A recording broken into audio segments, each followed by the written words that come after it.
blessings. I'm Lynette Cottrell, host of Women of Color in Business and founder of Savor Living, a mental wellness and self-care lifestyle brand that aims to make holistic self-care a part of everyday living.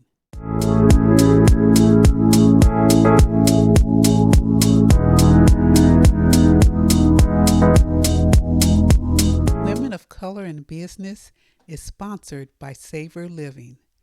Savor Living produces a bold, beautiful, and holistic self-care box for individual purchase, subscription purchase, as well as servicing entrepreneurs and corporate wellness programs.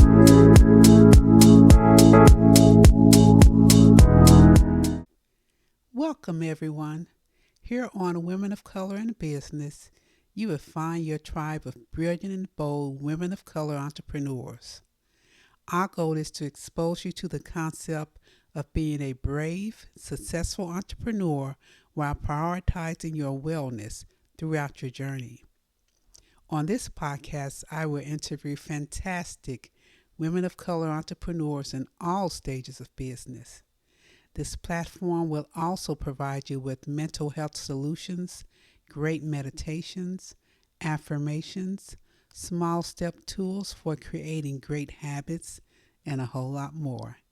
Our total focus is to inspire and assist your success journey holistically and in wellness. Thank you for joining us today and choosing to learn and grow with us. Okay, well, good morning, Miss Kiah. Good morning. How are you? Hope your day has started well. Yes, it has. Yes, every day you wake up is a good day. That's a good start. Definitely. So I greatly appreciate and I'm gracious of your willingness to join me on this podcast. The purpose of Women of Color in Business is to provide inspiration and also information to other women who are either in business, just getting started, or just thinking about getting in business. Being in business myself, I feel the need that it really helps to hear from other women who are going through either what you're experiencing or what you're afraid of going through. And it helps you to lay a landscape and be more willing and stronger going through that process. So thank you for helping us do this. You're welcome. I'm happy to do it. Thank you. I'd like to get started by asking you to tell us about your business. Tell us your name, about the service you provide, and the mission of your business. Okay, my name is Kiah Akosua Sabia. My business is Sirius Web Solutions, and we specialize in website development, digital archiving, and graphic design. Okay. And what would you say is the mission or the passion of your business? Well, we are a tech business, but anytime we take on a project, we think of ourselves as a part of our client's team. So our motto is like, your success is our success. Okay. So we take it on as if it's our own, put in 100%, make sure that the client is satisfied with the services that we provide. So it's more about helping people and helping communities, which is something I'm very passionate about. And because of that, almost half of our clients are nonprofit organizations. So when we are able to help them with their web presence, with any kind of digital archive or anything technical that we could help them with, it gives them access and a broader reach, not just locally, nationally, but internationally. And so for that, our mission gets expanded into their mission. Okay, wonderful. So what led you to starting your business? What led you to be an entrepreneur? Well, it's something that I always had in the back of my mind ever since I was in elementary school. I was that child in class selling a little penny candy, and if people didn't have money, we would trade toys and all kind of things. So I had a little entrepreneurship spirit within me since a young child. When I did decide to go to college, I had to make a decision between music, which is one of my other passions, and computer science. And when my mother sent me to computer camp this summer camp. I was 9 years old, the Apple IIe with those big floppy 5.5x7 discs. I was just amazed Right. at this, what this machine could do. There was no mouse, just this green screen with this little, and I was bitten by the tech bug since that age when the computers were Oh. just on the scene. And so part of it was driven by, okay, this is where the future is going, and I can make some money doing this as well. So I decided to major in computer science, but I was also in the band. So I still could, pursue my passion of music while being in the Marching 100 at FAMU and the symphonic band and the choir and all of that. So I fed that musical side of me, but still pursuing computer science. And when I went into the work field after graduation, I worked for state government, and then I transitioned into the corporate world. But still in the back of my mind, I said, one day I want to do this for myself. The motivation of it came a little bit faster. I had a 5-year plan, 10-year plan, but I had my daughter. Okay. And I would say my daughter was the motivation because just to be transparent, my boss at my former job, she almost made me choose, during one of my evaluations, she's like, oh, I don't think the company is your first priority. You do work overtime, but you could work more. And I was like, well, no, you're correct. God, my family, I'm a mother, that's a priority over the job, so the job serves a purpose.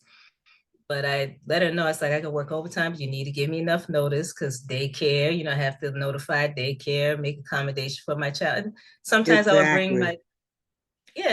bring my daughter with me on the weekends working. She's a toddler. She doesn't understand mommy's busy.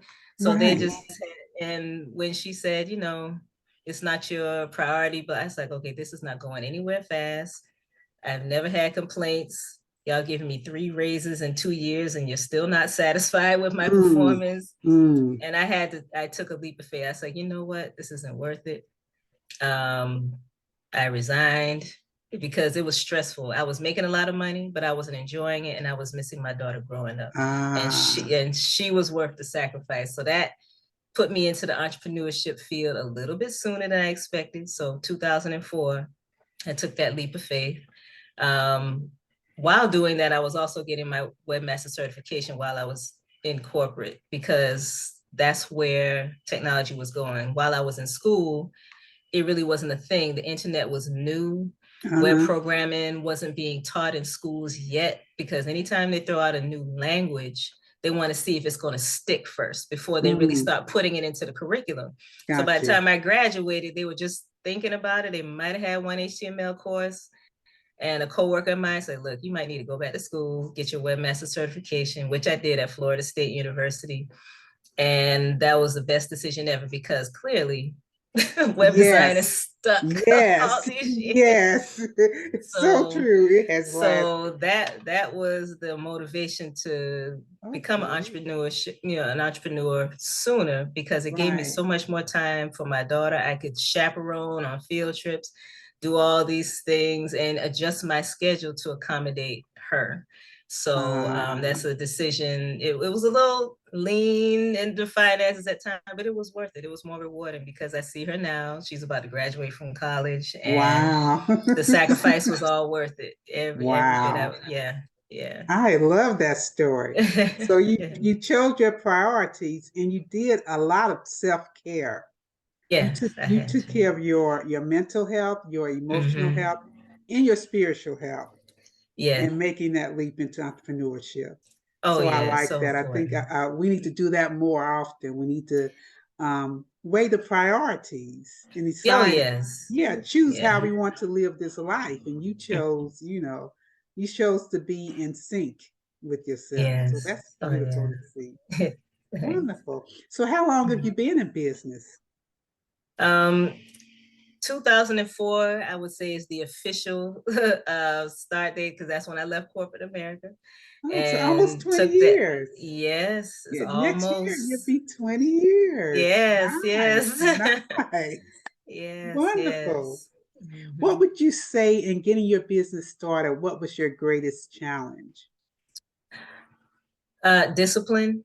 Okay. I would say it is so easy. I was working out of my home, so it's easy to relax. Uh-huh. It's easy to say, oh, just relax. I'll do this. I'll go here. I'll do it. So at Mhm. first, I had to give me a week or so just to transition and figure out what am I going to do? Mhm. How am I going to do it? But being the Virgo that I am, I'm very organized. So it didn't take me that long to say, I got to set a schedule. How am I going to do this? How many hours? I'm going to take a break, just like I do in corporate, take a lunch break, of course, they always say you work harder for yourself than Mhm. others because sometimes, you really don't clock out. I mean, you do, Right. but Right. but the reality is if I don't work, I don't get paid. That's motivation to keep you working. Because in the beginning, I didn't have a lot of systems or passive income at the time that every project that I pursued was a challenge. The other challenge was deciding what type of entrepreneurship I wanted to approach. Did I want to go after government contracts? Did I want to go after nonprofits, look for RFPs, go for referrals? How did I want to market the business? So what I did, even though I minored in business, I would say that they focus more on managing business. I did get, learn some marketing and accounting from my business minor, but as far Mhm. as entrepreneurship, it was kind of lacking. So Uh-huh. I took advantage of the Small Business Development Center and I took a lot of their free courses, learning how to write a business plan, marketing projections, doing the research. So they gave us homework to do. So those were very helpful. Then I found some business owners that I could just talk to and just pick their Mm. brain and Uh-huh. say, what are your challenges in business? What, X, Y, and Z. And Right. I got a referral, and letting people know this is what I'm doing now and convincing them Right. that it's not a hobby. So that is Uh-huh. also the challenge that Right. sometimes people closest to you say, oh, that's cute. That's a nice one. It's like, no, for Uh-huh. real. I'm really doing this. I'm doing this in business. After Right. they say, you left corporate to do what? I'm like, look, what good is the money if you can't enjoy it? It was too Right. stressful. Right. So that, and then I decided not to go the business loan route. Okay. Um, Partly because I knew it was hard as a woman of African descent approaching that. I did consider the Small Business Development Fund because they had SBA loans that, especially if you're minority or women certified. So I made Uh-huh. sure to do that as well. So those who want to pursue government contracts, having the minority or women-owned business certification is important. So Mm-hmm. at one time I registered for, the government contract, did all the registrations, just so I got my bearings on what type of client I wanted to go after, who would be my target market. Got you. Um, so after the first referral, it was the John G. Riley Museum in Tallahassee. A friend of mine was like, okay, I'm an intern there. They need a new website. Let's give you a chance. And so Okay.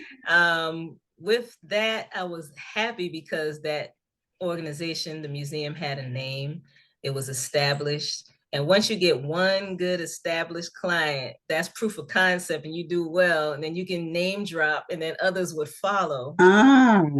So that, but I know as far as other challenges, just budgeting, money, because when you step out there, you still need money to survive and you need Right. money to run the business. Mm-hmm. So I did, in the meantime, do like little part-time OPS technical things just Okay. to make sure my major bills were paid. Because Gotcha. coming out the gate, the money is not going to come right in unless you get Mm-hmm. some kind of investor or business loan that'll hold down the business. But I decided, no, I'm just going to bootstrap it Okay. and make it a slow organic growth. So Okay. it was some ebbs and flows in business. I had to learn what are my slow seasons and what are the peak seasons and kind of make sure that I save enough money in the high seasons to ride out the slow seasons. But now those seasons are becoming less and less a wide gap. And Got you. so as we get more clients and more business, so there's really not a slow season anymore. Mm-hmm. I'm to Okay. the point where I have to take a break and I tell my clients, well, we're going on vacation.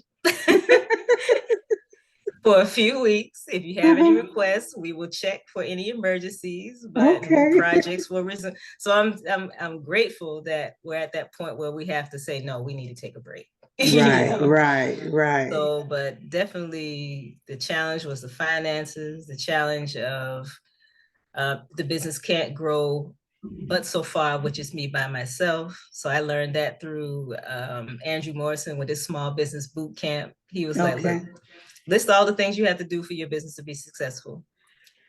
Think of people that you can trust who can help you manage that, or you can outsource, because you can't do everything. Your business can't go but so far. It's just you. So that's when he convinced me. That's like, okay, maybe I need to get some independent contractors, bring some more people on the team. And it was the best decision I ever made. So, because the business was able to grow a little bit and I didn't have to do everything. You know, I got an accountant, another woman in business, located in Tallahassee, Everlasting Touch, giving her a shout out. She's doing my taxes.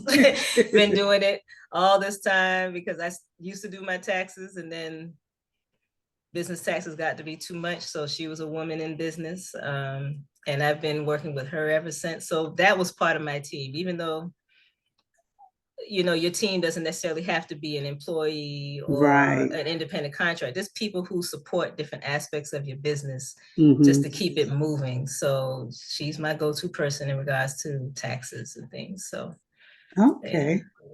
Wonderful. So a lot of challenges, a lot of lessons, but hey, you know, it made me a better business person, and there's always lessons to learn every day. Okay. Yeah. Great. So you said you forewent the business loan process in the beginning. So were you working off of your savings in the meantime until you got income coming in? Yeah, I did. The funny thing with when I left corporate, they did give me severance even though I resigned. So part of it was like they kind of, I wouldn't say regret, you know, pushing me in a corner and forcing me to make that decision. But they gave me a little severance pay. I did have some in savings, but that soon started to dwindle, and I had to make some decisions. Because I was like, okay, I need to do some things, and so yeah, that's pretty much what I did. Okay. So, is there anything you wish you knew when you started that you had to learn the hard way? Thinking about women that are like starting a business this week, is there anything that you went through that you wish you had more information that you had to learn the hard way instead? Well, I'll go back to the two things, the finances and delegating responsibility. Okay. What I did learn the hard way with, I would say this, if you have enough savings, you have to do the projections or a budget for your business just to see what you would need to get started. If you didn't make any money for 6 to 12 months, how much money would you need to keep the business afloat? That can be your starting point of, this is how much money I need to either save or borrow. If you have enough time to save it and weren't like myself pushing the cord and had to make a quick decision, because I could have went back out there and applied for another job. Right. But I took that as a lesson of, if I don't do it now, I'll be in another job. It may be a better situation, it may be worse. But at the end of the day, I still won't have the time I want for my daughter. Right. So I was like, nah, let's just do it. It was risky. My family thought I was like, what? You know, what are you doing? You leaving that good money? Because, you know, we come from the generation of, you get that one job, you stay there and you retire. Forever, yes. You stay there no matter what. You ride out the hard times. You got your benefits. Deal with it. You do, yeah. And I was like, nah, I'm not going to stress myself out. And then my child resents me because I'm never here for, you know, so definitely, if you have time to say, oh, in 2-3 years, I want to start a business, find out what you're going to need to run it for at least a year, save that money if you don't want to go to business loan.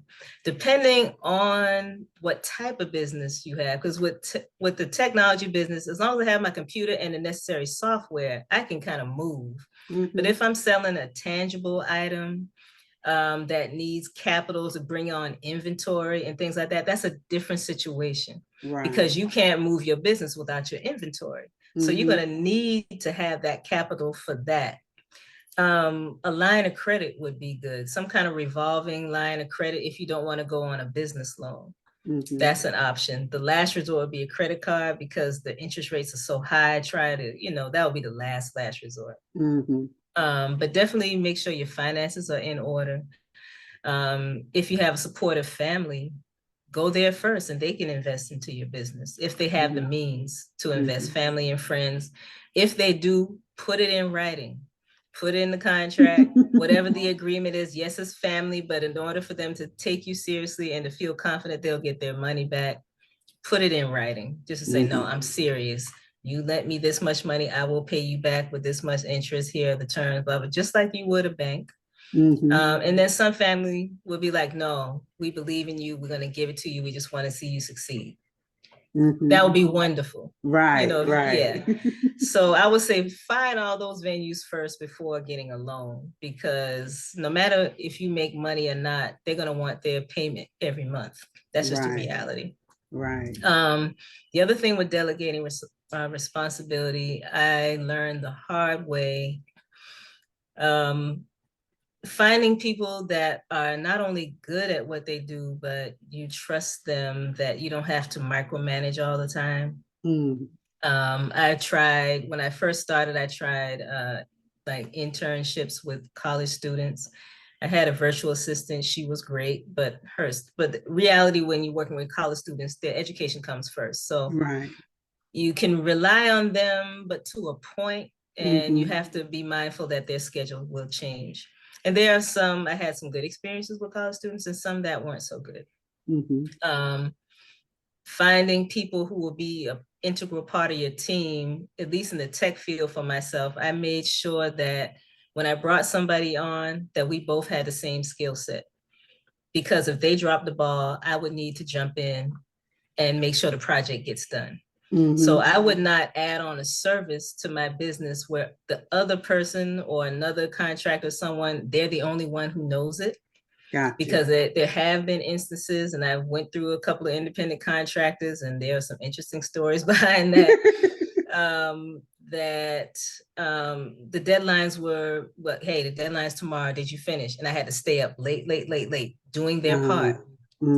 Just imagine if I didn't know how to do their part. I would have been stuck, and it falls on me because it's my business, not on them. So it makes me and my business look bad. So that's one thing I made sure, that if I'm going to bring on another service, if I'm not willing to learn it and bring someone in to support, then it's not worth risking that, because the day will come. We all drop the ball at some point. Emergencies happen, health issues, family, so I just didn't want to get stuck in that type of corner. At least in the tech field, that can be a challenge. If you're doing other things with tangible items and you're just selling or reselling, it's not so much of a issue to have overlapping skill sets. Got you.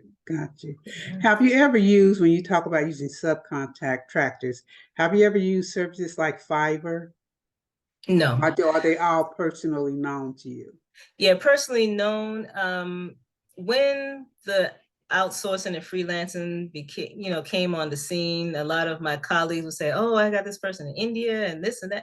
And I'm like, that's all well and good, but you take a chance. My philosophy is, if something goes wrong, I want to be able to get my hands on you legally. That is, it's like, if something goes wrong and I need to take legal recourse, I want to be able to do that. If I was to use one of those services, I would make sure they're US based, because if they're somewhere in another country, even though the dollar may be, stronger as far as the exchange rate and you pay less, you're taking a chance. The only way I would do that is if someone has used them extensively, they've been vetted, and someone they come highly referred and they've had no issues. But I only use people that one of my former coworkers helps out on some of the projects. A relative of one of my clients was like, oh, my niece, she just finished school, blah, blah, blah. She's looking for this opportunity and she knows about computers and So people that I either knew personally, went to school with, I've worked with them because I know them, I know their skill set. I didn't have to go through the interview process. I did look into, freelancing. I signed up just to see what was out there, but I never pushed that button to say, okay, let me work with you. I would say I've been grateful that I didn't have to go there, that there were enough people in my circle or the circle of my circle that I was able to get some decent people. Some of them worked out, some of them didn't, but the two that are still on board with me, we've been working together for a few years now. Okay, wonderful. Yeah. That's nice to hear that perspective from you. Yeah. So when you think about business mentors, do you think business mentors are a necessary element for an entrepreneur? And do you have any business mentors? I wouldn't say business mentor in the formal sense of the word, but there are people in business that I started just picking their brains that I knew. I did, when I was living in Tallahassee, join the local Chamber of Commerce. So they provided opportunities for us to get together and network. I would say one of the first business people that I started picking their brain, they own this furniture store in Tallahassee called Beds and More. One of the few Black-owned furniture stores, and one of the co-owners was a co-worker. So they had like 2 full-time people, but he was still working his full-time job, and he came in after work and on the weekends. And I was like, you own that furniture store? So of course, when I'm all about supporting Black-owned businesses, I was like, I'm getting all my furniture from y'all now. But I would pick their brain and ask questions, and they was like, hey, you know what? We need a website. Are you doing it? So when I transitioned, when I stopped working at the state, I kept in touch because I say, hey, I want to learn about business. So between that, the Small Business Development Center, and then when I joined the Small Business Boot Camp with Andrew Morrison, which was very resourceful, I got to talk with other business owners who were also in the boot camp. So we got to share best practices, give advice, even work with each other after we got out of boot camp, because he said, do not work with each other while you're in the boot camp, because if something goes wrong, I don't need no issues. So after the boot camp was over, sometimes people kept in touch.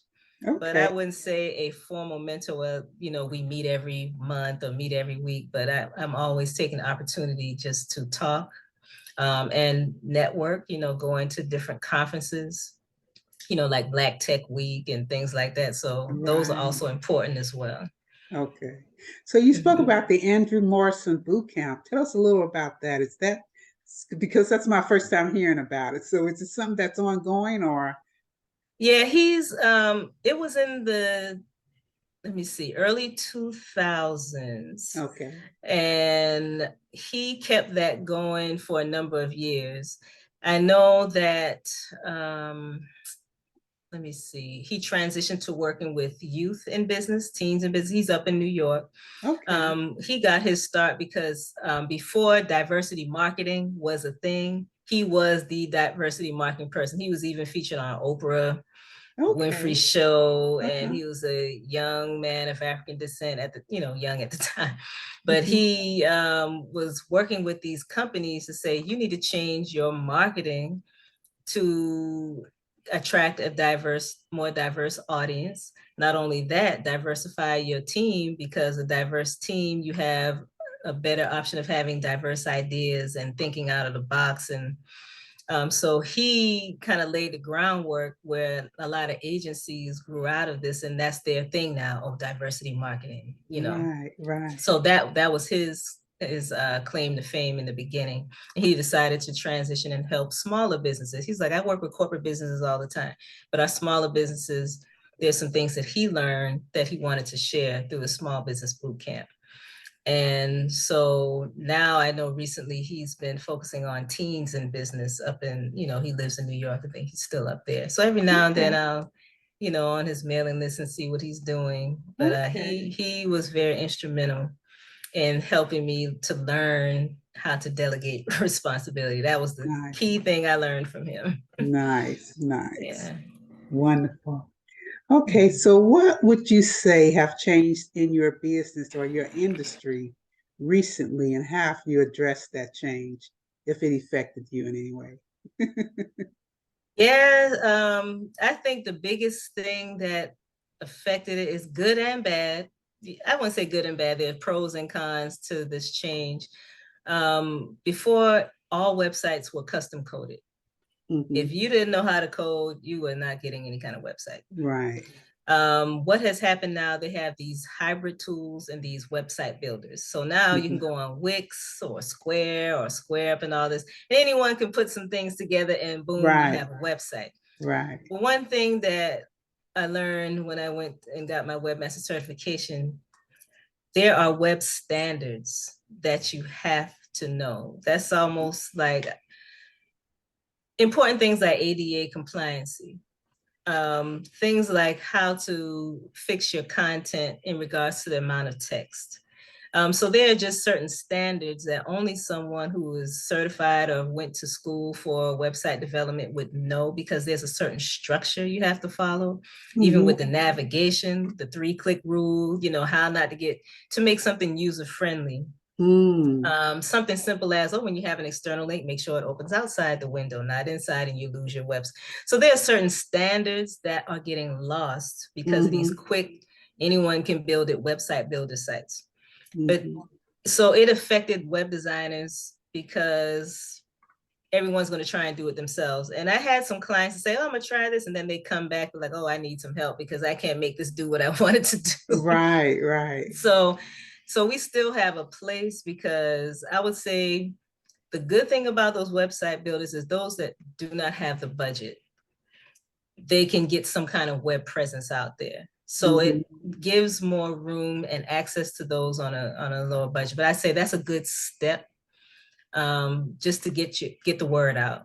Gotcha. But if you want to take it to the next level, I would say get a professional to build the website after you've done the website builder. And those who have the budget, they come straight to us and say, this is what I need. I have this much of a budget. Can you give us a website? And a lot of times people don't realize that when you go through website builders, you don't own it. You're just licensing their software. If you're only limited by what they allow you to do. Customizations, not so much, So I say it's a good step. So that is the biggest change. Now they have these hybrid tools. WordPress is becoming very popular. And it's a good go-between that developers like myself can still code and customize it, but people who want to do some basic maintenance, they can still do some little, change the text, change the image. And so it's a good hybrid approach. Yeah, so that's the biggest change. So and mobile apps. That's the biggest change. Mobile apps. That, oh my goodness, that changed how we build websites, because now we have to build for a desktop and we got to make sure it looks good on mobile devices. So once smartphones came into play, that just was like, oh my goodness. At first it was, you had to build 2 separate websites, but now with these different tools, it will adjust. You can make them responsive, mobile responsive. WordPress has some good tools to make things mobile responsive. So it saves us time from building 2 websites or 2 sets of code that if you see this is a desktop, the website needs to look like this. If you see it's this phone or some other device or a tablet, it needs to look like that. So some of these tools are now saving us time.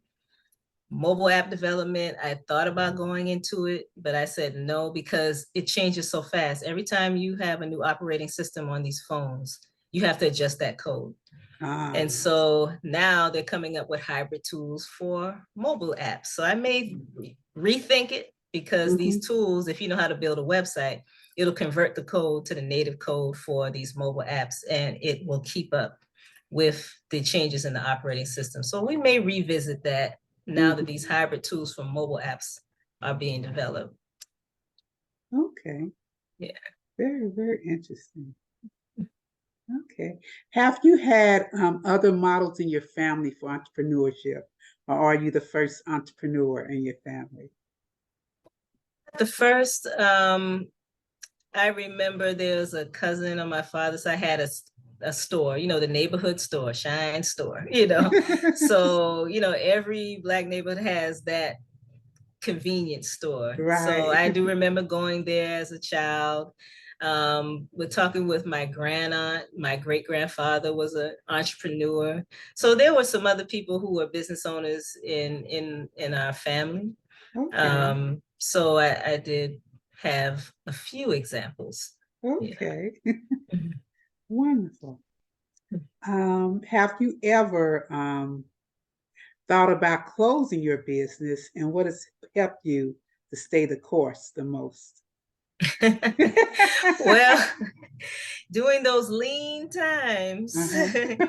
and being in tech was like, you know what, I could make this much money because I have experience. I could just put out an application and just make 75, 85, Right, and be right. done. So when business got slow, Mhm, I did think about, you know, putting my resume out there. mhm, But I had to think about, okay, if I did this, how would that change my life?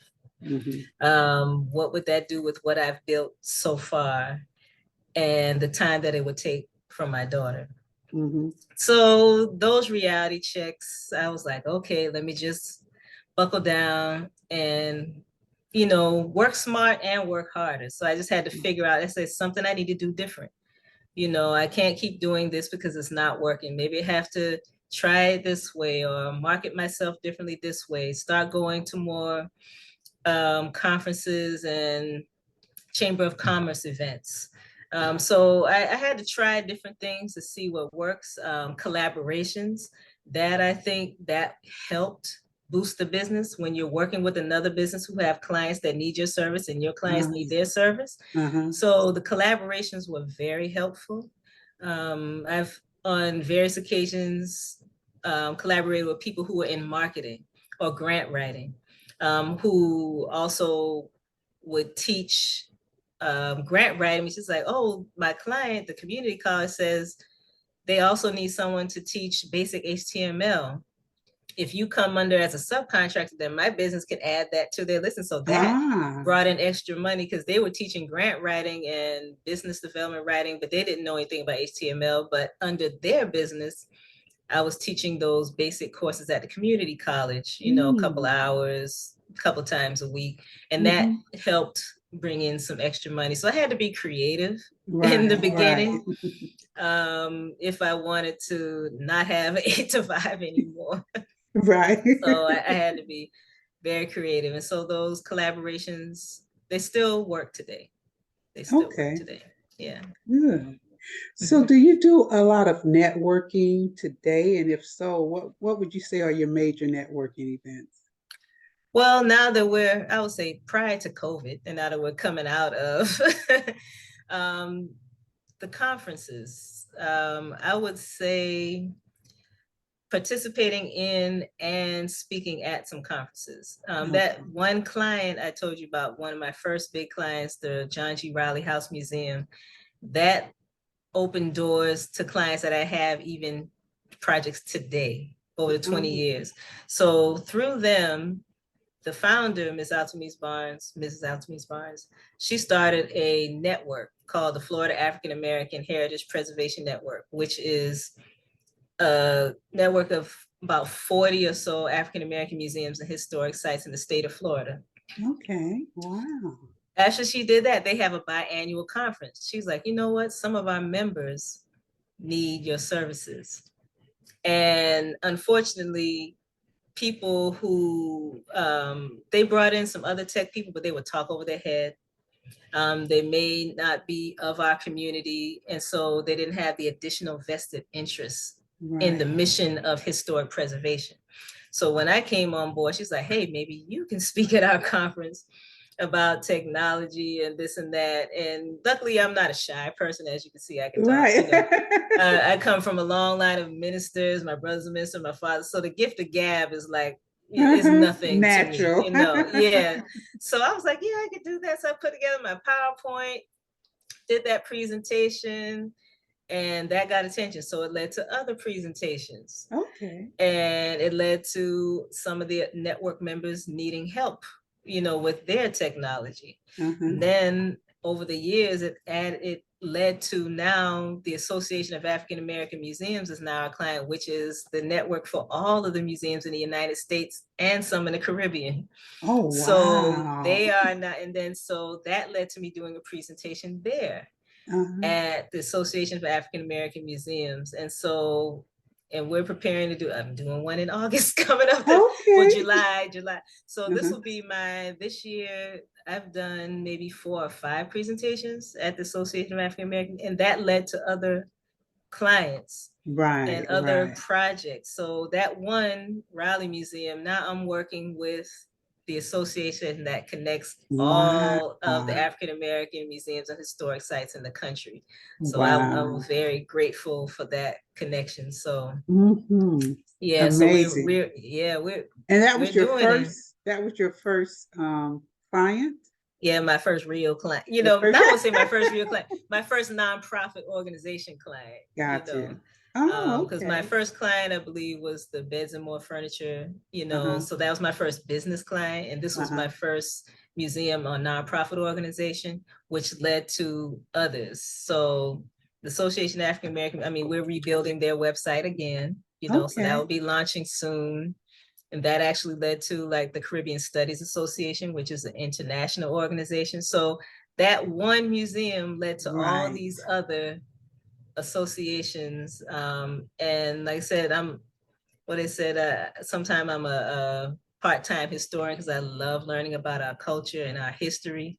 So to represent those two organizations, Caribbean Studies and Association, I mean, I'm just like a kid in a candy store because I get to learn while I'm building their websites. I can learn all these things. And so they both have conferences. I presented to them both. And I've been to the Black Enterprise Conference. I've been, you know, Black Tech Week a few times. So networking through those conferences are very helpful because you get to meet with like-minded people, or you meet with people who may need your services. And one thing that's important that Andrew taught, that when you do exchange business cards or contact, follow up with them and say, hey, you know, remember me? You know, we met at so-and-so conference. And usually I'm saying I'm the one who wore the African clothes, but that's how I roll all the time. So I'm the tech woman with the African clothes, you know, and we'll keep in touch. And I'll say, can I add you to my mailing list? You know, because every now and then I'll send out information about technology or give a shout out to a client or, you know, things of that nature. So they may not need my service now, but if I keep in contact with them, eventually they may say, oh yeah, I remember you did that. Let me talk to you. Can you submit a proposal? Or, you know, we need this service. So follow-up is essential when you're doing all this networking. Okay. Sounds wonderful. Okay. If you could change one thing about your business, what would that one thing be? I could change. I don't know. I mean, you can always use more money. Okay. You know? I would say, I don't know. I mean, an extra computer screen, you know, an extra. I mean, even though I've had some challenging times, I would say it's been rewarding because it afforded me to do a lot of things that I would not have been able to do. The most important thing is just family time. Family time, being able to take off and travel. If I stayed in corporate, I would not have been able to go to travel. Right. You know, I've been to a few countries, you know, been to the Caribbean.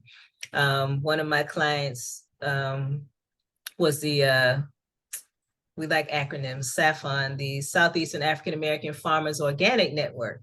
That one was referred by Mrs. Barnes from that Raleigh Museum because she knew someone who had the Organic Farmers Network for African American farmers. They had a conference in Italy, the Slow Food Conference, an international organization about heirloom varieties, sustainable living, sustainable farming. I got a chance to go to Italy because I was their tech person and they needed some representation, Wow. And I'm saying, what? Wonderful. I went to Italy, Uh-huh. And so I've been able to, through the Caribbean studies, I've been able to go to the Bahamas. I've been able to go, and maybe able to go to St. Croix this year. So we have these connections. Sometimes the organization will bring you in, and some of these trips I didn't have to pay for, Wonderful. because I either was presenting on their behalf or doing something on their behalf that warranted, okay, we need to pay your way to get you here. So those opportunities you can't put a price on, because the experience to see another country, experience another culture, I mean, you can't put a price tag on that. Right. So I don't know if I would change anything. It's okay. I'm just going with the flow. Yeah, That's good. I'm grateful. I don't want to sound ungrateful. I'm just like, yeah. Beautiful. So where do you see, well, first I like to ask, when you talk about going to different trade shows and networking events, do you have a budget line in your business for those type of events, or do you just plan for them as they come up? I would say yes and no. I always try to keep some to the side. The one conference I do try to make, whether they pay for me or not, is the Association for African American Museums, because there are literally hundreds of people from all over the country that come to this event. With their recent, this organization is over 40 years old. And so they now have a paid executive director, Vedette Coleman Robinson, and she has taken the organization to, over 1,000 members. It's just amazing what they've done. The conferences are wonderful because it's like the epitome of Black excellence, and the workshops and the networking is just phenomenal. So whether I'm presenting there or not, I try to be there, because of COVID, they had 2 virtual ones. I was still there online, so that one I try to make. As far as the others, like the FAPN, the Florida African American Heritage Preservation Conference, that's biannual. Usually they pay to bring me in because they always want me to, do a technology update or a technology workshop. So they usually cover that travel expense. If I go to Black Enterprise, I have to plan that because they're expensive. So yeah, but I have a little, cushion for that, but there are some that I know that, I'm definitely gonna go every year, and then there's some that's a maybe, Yeah. So yeah. Wonderful. So where do you see your business 5 years from now? 5 years from now, I still see myself in business. Maybe bring on another 1 or 2 team members. I would like to grow it a little bit more to where I keep my team members a little bit more busy. Because there are some projects that are small that I can just manage myself, but then the larger projects, I'll bring on 1 or 2 others. There's 2 others that are there. And my daughter, she helps me with some administrative stuff as well, bookkeeping and some other things. So I guess she's considered the 3rd member. She doesn't do techie stuff, but she helps with administrative stuff. And then when we did play in social media marketing, she handled that. She learned how to use Hootsuite, but I was like, we're starting to spread ourselves a little bit too thin. So I kind of pulled back from social media marketing because it was going in a direction where the tools were changing, the platforms were changing, the rules were changing. So it was a lot. So yeah. So you see yourself wanting to add more people and expand a little? Yeah, just a couple. And I would say if there is, maybe get back into app development, maybe pull that in as another service because that's clearly not going anywhere. Right, Yeah, right. yeah. That's true. Because a new one pops up every week almost. Oh yes, You oh know. yes, yes, it does, it does. Is there any minority woman business owner that you look up to? Hmm. I wouldn't say there's one. Hmm. um, that's a good question. I mean, I see a few of them when I look at Black enterprises. I used to subscribe to them, and now they're going online. I Yes. would say the two that stand out that I'm impressed with their story, I would say, is Kathy Hughes of Act Uh-huh. One. I think that's a Radio One and all that. Because Yeah. the story of her father being in the radio business, and then he built this company, and then she took over. So as far as the family run business, I'm impressed with Okay. her story. Okay. I really am impressed with Kathy Hughes, her story. Okay. Yeah, because she's Okay. creating a legacy business, and I hope that she'll be able to take it to another generation. Gotcha. Oh, pardon me, my Okay. battery is running low. Let me plug in real Okay. quick. I thought I had it plugged in, and I. Okay, there we go. Okay. Sorry. So So yes. we're going to be wrapping up now in about a minute or so. So is Mhm. there anything that you would like to add that we didn't discuss already that you would like to just share with our listeners? I think the most important thing is balance. That's one thing that I've learned. Because when I first started, cell phones were just getting there. Call ID was not a thing. And I'm dating myself. And I used to use my home phone number as my business number. Mm-hmm. And this is before the whole virtual follow me, all of that. And I was motivated to get a separate number for my home phone because I hate to say it, male clients were calling me late at night, supposedly wanting to talk about websites. So if you don't have call ID, you can't see who's calling you. And it's 9 o'clock. Oh yeah, I didn't know he was gonna be, I wanted to talk about it. I was like, mm-mm. So the next day I said, I'm just gonna have to put this as a line item in my budget. And I got a cell phone that's only for business. Yes. That person, when they called again, I said, can you please call this number? This is my business number. This is Mm-hmm. my. So I had to have a separation. Got you. But not only that, I still do this to this day, that phone gets cut off at 6 o'clock for the most part. Mm. And on the weekends, that's my family time in the evening because I can't just be plugged in all day. I do not have my email go to my phone. That is on purpose. Okay. Because it's a distraction. I'm Right. on this machine all day, checking email, doing projects, blah, blah, blah. I want to be able to unplug. And that's because I'm in a techie business. If I wasn't in the techie business, I wouldn't be that strict with having these cutoff times for the technology. Uh-huh. But it helps keep me balanced, and I'm Right. able to do what I need to do at home, spend some time with my family, do things for myself, Right. go to Right. my African dance class, go to my yoga Right. class, do some Tai Right. Chi. So I Uh-huh. say balance is very important because if I'm all wound up and stressed out, I really can't function effectively as a business person, as a wife, as a mother, as just me. Right. So some people say, oh, I can't turn my phone off. Like I say, yeah, you can. There's an off button. You push it in Exactly. and it turns off. Right. And then they can leave a voice message. But that's only because I have a house phone and, family and friends have my house phone. They know to call me there.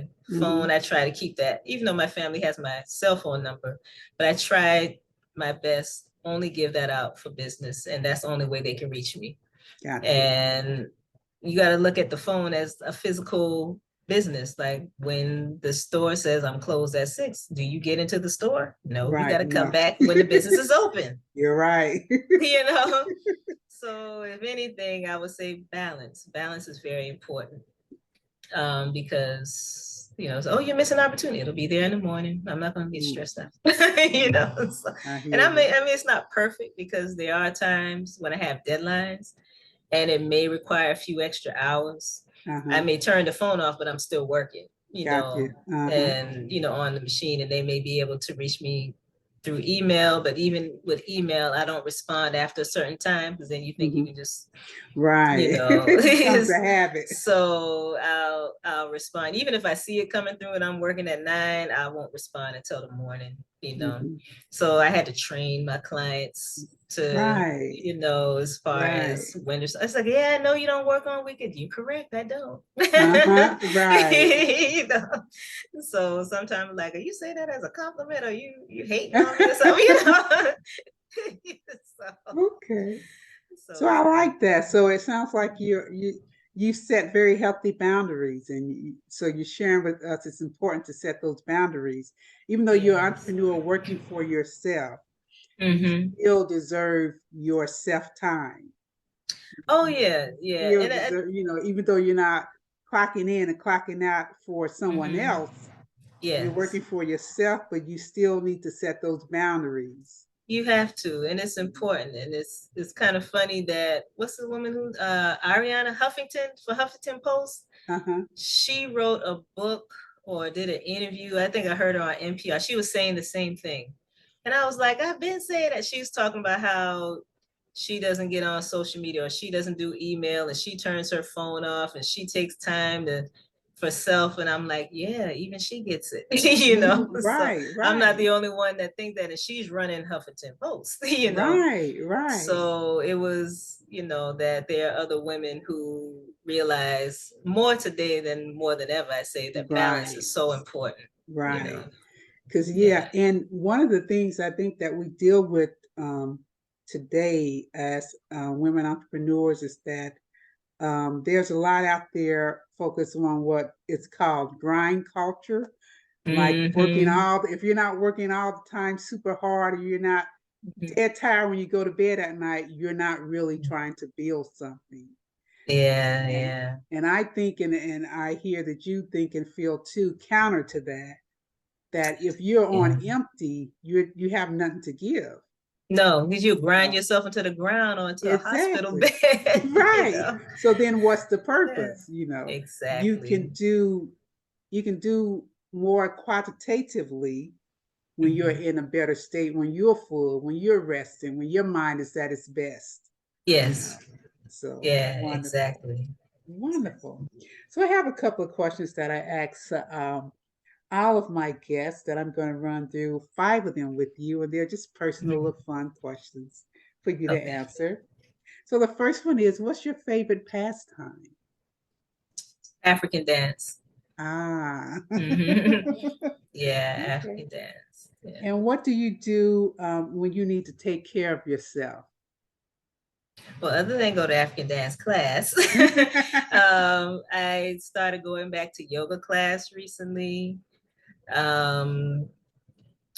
Go out into nature, go walk in the park, get some sunlight, a little vitamin D, commune with the trees, of course, family time. As a family, my husband and my daughter and I, sometimes we do Tai Chi together. That helps keep us balanced and centered because my husband, he's been a martial artist for like decades, So he's teaching us Tai Chi. And sometimes I just like to sit back and watch Star Trek. That's one of my favorite shows of all time. Mine too. So I just sit back, watch Star Trek, and relax. Yeah. But I make time for Wonderful. me. Beautiful. Yeah. I love that. Yeah. The third one. What is your favorite vacation spot? Oh my. Oh no.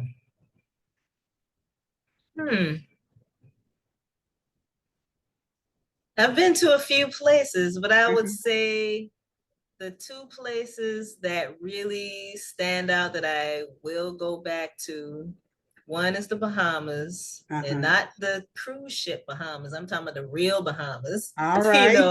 Go into the, into the island to see how the people live. And the main reason is because there's a connection between where I was born and raised in Charleston, South Carolina, and the Bahamas. Okay. There's a link there. There's a heavy influence on the architecture and the culture of the city, because of course, we came from the continent. That was one of the places that they stopped. And there's a museum that I did not get a chance to go to there that connects a museum in the Bahamas that connects Charleston to the Bahamas. Okay. So when I was there, actually at the Caribbean Studies Association conference, I didn't get to go to everything I wanted to do. And that was actually my second time to the Bahamas. So I need to go back there. Okay. And it was wonderful. And when I was there, it's like, you look like somebody that I know. So I was like, okay, yes, we have family here.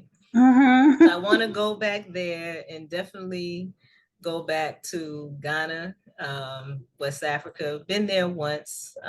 We took our daughter there to complete her rites of passage, her female, the daily rites of passage.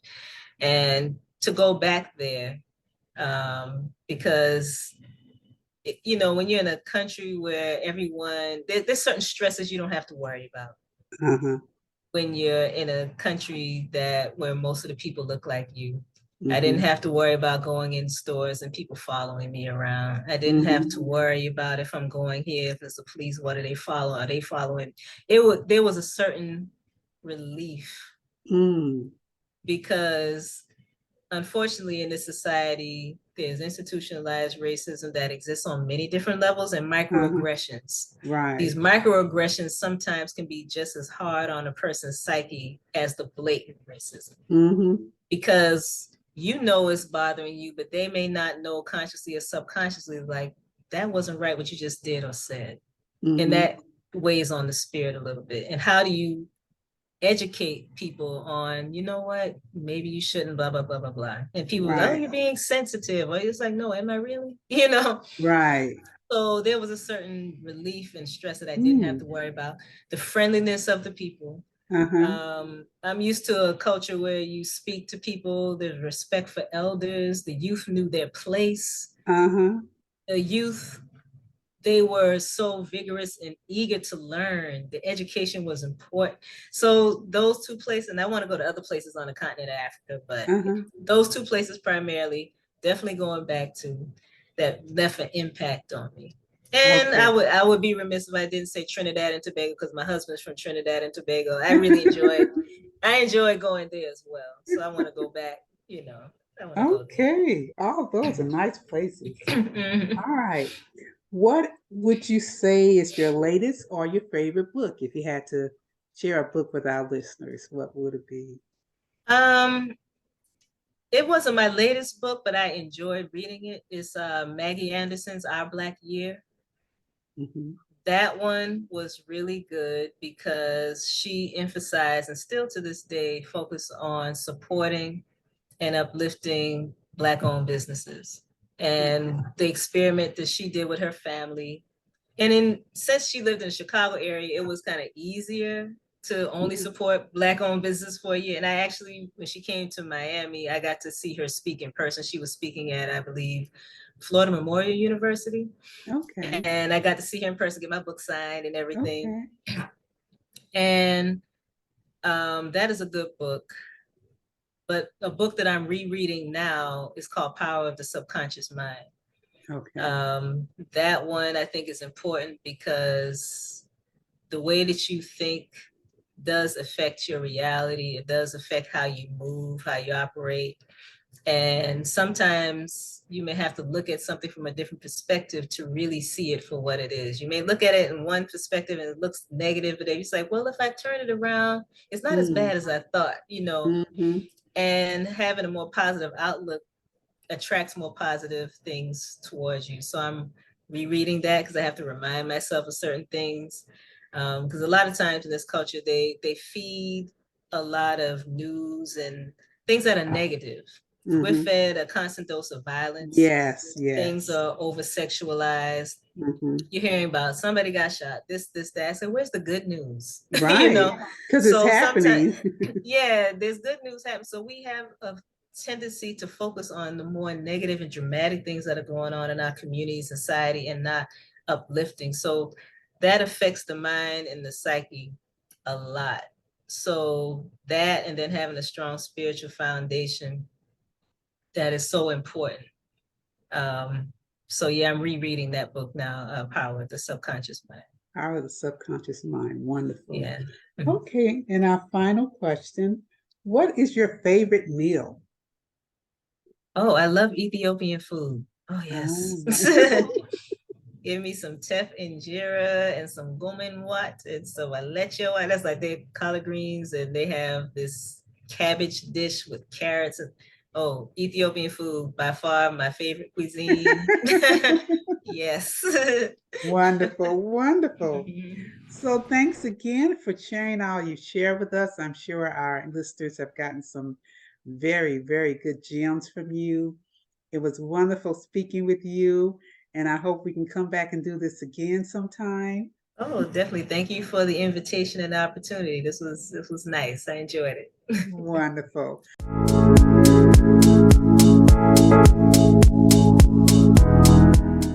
Thanks for listening to this episode of Women of Color in Business. You can find Kiah's company at SiriusWebSolutions.com. That's SIRIUS WebSolutions.com.